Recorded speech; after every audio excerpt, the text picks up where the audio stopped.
Welcome to Did Y'all See? It is just me, myself, and I today, but we have 3 topics we're going to get into that were the most talked about things of this week, and we are starting with this Insecure season finale because we just can't believe this shit. We've been talking about this show all week. Obviously, we know a couple episodes ago, Issa Rae dipped out on Lawrence for a hot second. She came back. But Lawrence found out and it looks like it's a wrap. We weren't sure if they were going to get back together when he went to the strip club and was trying to get some sex for like $400 or something. That didn't work out. And so, he called Issa, thought something was going to work out well. I want to talk. I miss you, blah, blah, blah. She comes home and this Negro got the nerve to have a Best Buy shirt hanging in the closet while he got old girl ass up, face down on the bed. I didn't appreciate that. I'm going to tell you I didn't appreciate it.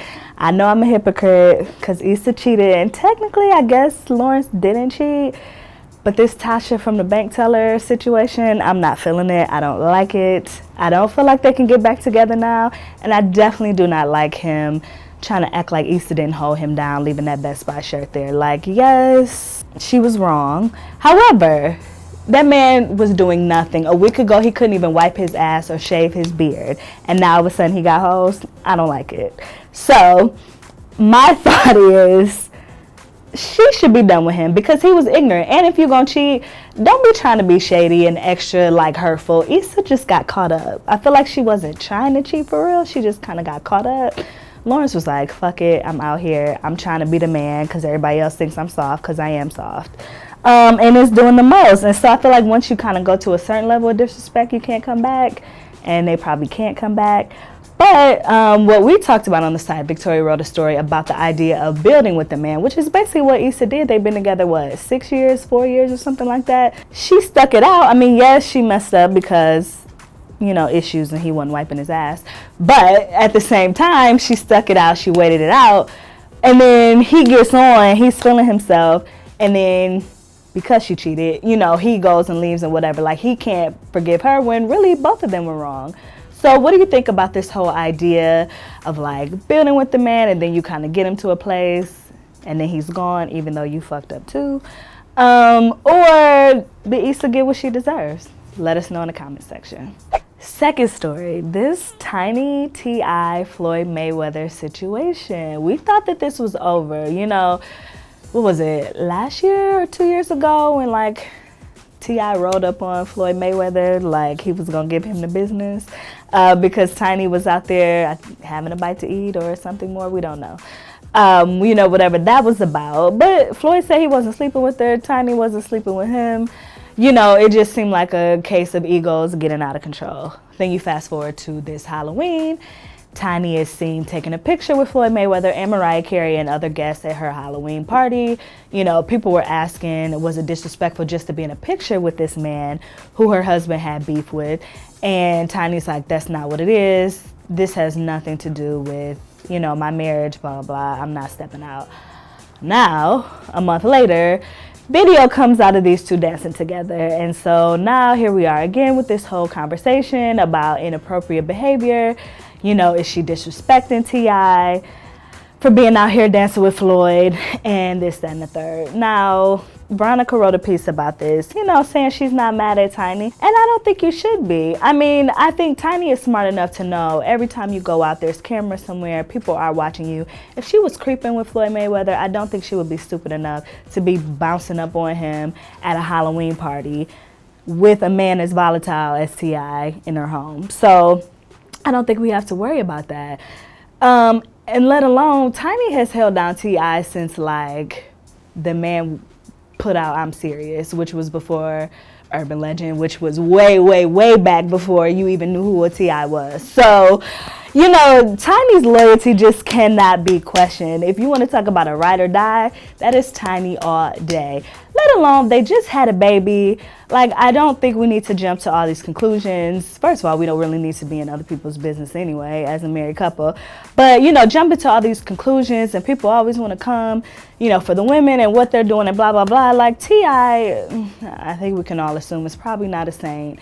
And she's had to deal with more than enough comments, about him cheating and getting girls pregnant and blah, blah, blah, this, that, and the third. And all she's trying to do is be out here on Halloween and two-step, and people got a problem with it. So I think we need to leave that alone. However, you know, people have different rules for married folks and what they think is appropriate and not appropriate. So tell us what you think about Tiny being caught out with Floyd Mayweather dancing together at the party. Was she wrong just for being a married woman and dancing with another man, or was she wrong specifically because Floyd and T.I. had a little beef and they thought they were screwing? Let us know. Did y'all see also this week, Winnie Harlow had a bit of an interesting social media moment. All of a sudden we saw on her Instagram page that she was rocking this new haircut. It was her natural. And she put this whole message out there about like, women, you gotta embrace your natural beauty. Don't let other people tell you you're not pretty, you're not beautiful, blah, blah, blah. And so, you know, initially I thought this was all love and light. However, on her Snapchat over the weekend, it seems like she was throwing some shade at another model, Ducky, who also has natural hair.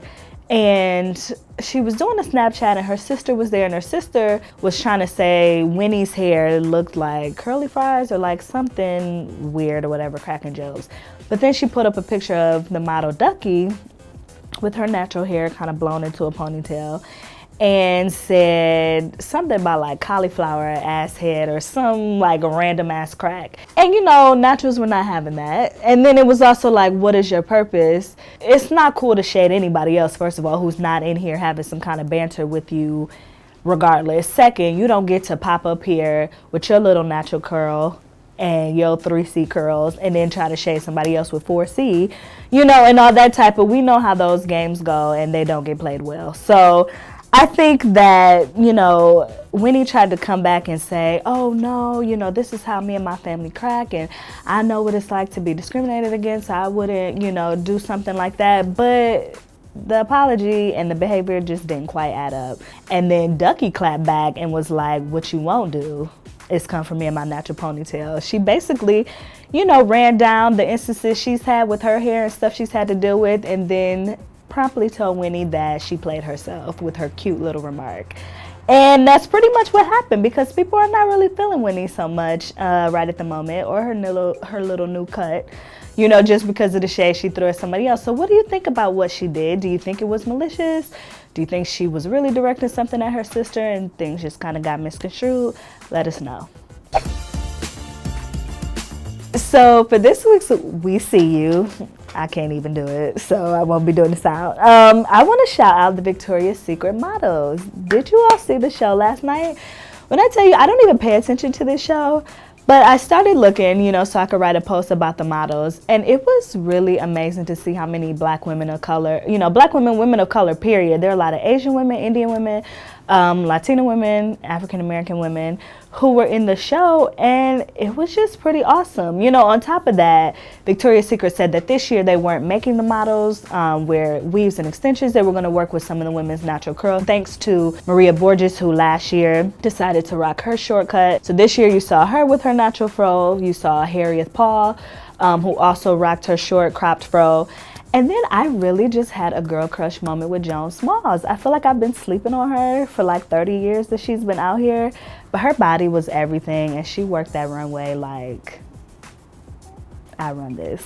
So it was awesome to see her. So many other up and coming models, you know, who it was their first time being out here. So definitely check out the photos on the site and let us know what you think. Thank you for watching this abbreviated version of Did Y'all See? We know this is not the program you are used to, but thank you for hanging in there with me anyway. And of course, we still want you to subscribe to the channel, because Did Y'all See? We'll be back. Mark my words. Come for the producer if it's not.